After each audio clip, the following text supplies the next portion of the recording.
गुजरात ने एक और टीम की रात खराब कर दी है। जी हां, गुजरात ने एक और मुकाबला आसानी से जीत लिया है। गुजरात और राजस्थान के बीच मुकाबला था। गुजरात ने इस मुकाबले को 58 रनों से जीतकर अंक तालिका में शीर्ष पर पहुंच गए।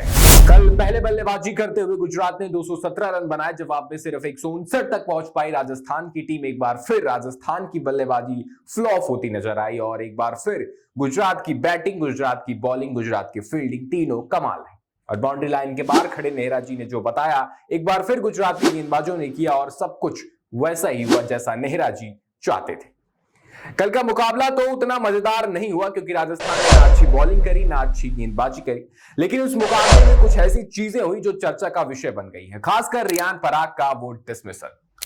बात करेंगे साई सुदर्शन की पारी की और साई किशोर की गेंदबाजी की।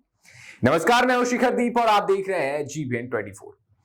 कल के मुकाबले में जब रियान पराग बैटिंग करने आए, कुलवंत खिजरोलिया गेंदबाजी कर रहे थे, जिसके बाद कुछ ऐसा हुआ कि रियान पराग और अंपायर के बीच थोड़ी सी वो तीखी नोकझोंक भी देखी। ये तो नहीं कहेंगे तीखी नोकझोंक, लेकिन वो खुश नहीं थे रियान पराग उस डिसमिसल से।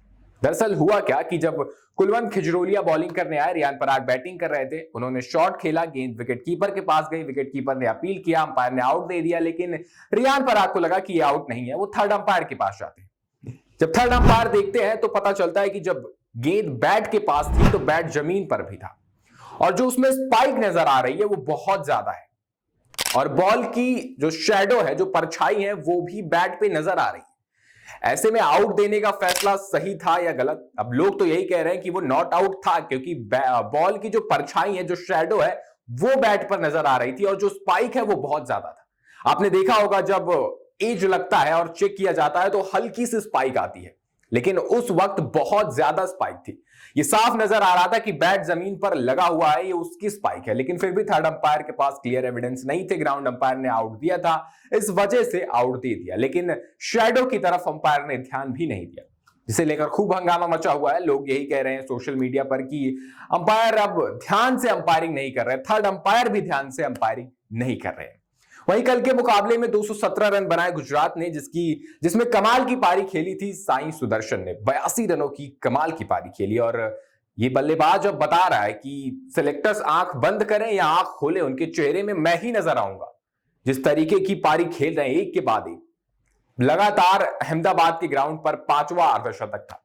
किसी और इंडियन खिलाड़ी ने किसी और ग्राउंड पर ऐसा नहीं किया है। एकमात्र खिलाड़ी जिन्होंने इससे पहले यह कारनामा किया था वो AB डिविलियर्स थे, जिन्होंने चिन्नास्वामी में यह कारनामा करके दिखाया था। दूसरे साई की भी बात कर लेते हैं, साई सुदर्शन।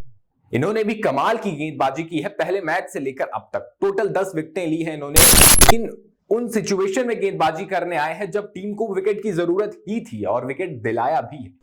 साई किशोर ने अब तक जिस तरीके की गेंदबाजी की है, यह कहना गलत नहीं होगा कि अब तक कि जो IPL हुआ है उसमें जो सबसे बेस्ट स्पिनर रहा है वो साई किशोर रहे हैं। कमाल की गेंदबाजी कर रहा है ये खिलाड़ी। ये तब आता है जब टीम को विकेट की ही जरूरत होती है और ये विकेट लेकर देता है।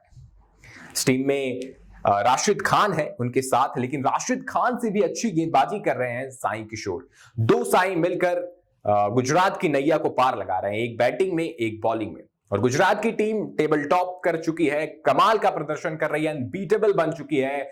और कल के मुकाबले में एक और चीज हुई जब संजू सैमसन आउट हुए थे।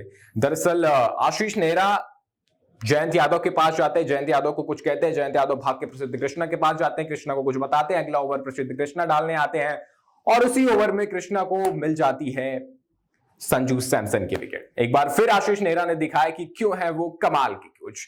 वहीं राजस्थान की हार की जिम्मेदारी कहीं ना कहीं राजस्थान के बल्लेबाजों को लेनी होगी।